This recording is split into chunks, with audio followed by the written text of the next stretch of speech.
Allah Subhanahu wa taala menyebutkan dalam surah An-Nisa ayat 10, dan ini yang diangkat dalil pertama oleh Imam Adz-Dzahabi rahimahullah dalam buku beliau Al-Kabair, masalah memakan harta anak yatim secara zalim.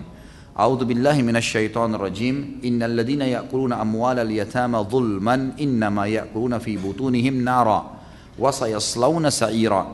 Sesungguhnya orang-orang yang memakan harta anak yatim secara zalim, sebenarnya mereka itu menelan api sepenuh perutnya dan mereka akan masuk ke dalam api yang menyala-nyala pada hari kiamat. Kata sebagian ulama tafsir, dan ini jumhur tafsir memilih pendapat ini sebenarnya, di dunia orang-orang yang memakan harta haram atau harta anak yatim akan dipenuhi tubuhnya dengan penyakit-penyakit. Yang penyakit itu umumnya berhubungan dengan masalah panas seperti panasnya api.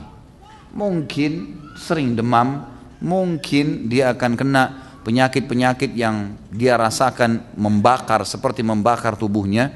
Ini umumnya banyak kena ya, orang penyakit mah atau penyakit-penyakit apa saja yang dia rasa pedas, panas. Ini seperti makna daripada ayat yang mengatakan menelan api di perut mereka. Kemudian mereka mengatakan dan di akhirat orang-orang ini akan dimasukkan ke dalam api neraka yang menyala-nyala, dan sesuai juga dengan banyak sabda Nabi SAW yang menjelaskan tentang siksaan di api neraka.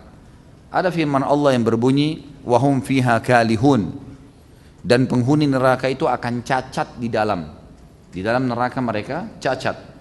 Kata Nabi SAW dalam menafsirkan makna ayat ini wahum fiha kalihun, kata Nabi SAW nanti hari kiamat akan ada orang-orang masuk dalam api neraka dan mereka akan dituangkan di atas kepalanya air yang sangat mendidih dan panas sampai membuat kulitnya ya, melepuh dan membuat bibirnya, kedua bibirnya, bibir bagian atasnya melepuh sampai bibirnya itu membesar dan menutupi setengah kepalanya bagian atas, dan bagian bawah bibirnya naudzubillah melepuh sampai jatuh dan bergantung ke pusarnya. Dan ini sebagian ulama mengatakan bisa masuk dalam makna ayat termasuk orang yang disiksa dengan memakan harta anak yatim, karena Allah Subhanahu wa taala mengatakan dalam surah An-Nisa ayat 10 ini, sesungguhnya orang-orang yang memakan harta anak yatim secara zalim, sebenarnya mereka telah menelan api sepenuh perutnya. Ini tadi makna yang saya katakan di dunia, dan mereka akan masuk ke dalam api yang menyala-nyala nanti di akhirat, di neraka.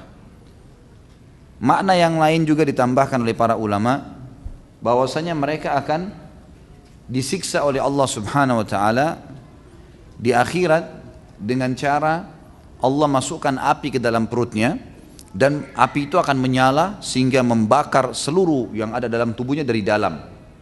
Dan ini makna ya, sejalan dengan ayat juga surah An-Nisa ayat 10 tadi, sesungguhnya yang mereka makan di perut mereka adalah api yang menyala di perutnya, gitu kan. Jadi ini semua makna-makna tafsir daripada ayat tadi. Intinya orang yang memakan harta anak yatim adalah memakan harta sesuatu yang haram dan sudah cukup untuk mendatangkan azab Allah Subhanahu wa taala. Bukankah ada hadis Bukhari yang berbunyi nabata lahmun nabata bin suhtin an-naru aula bihi.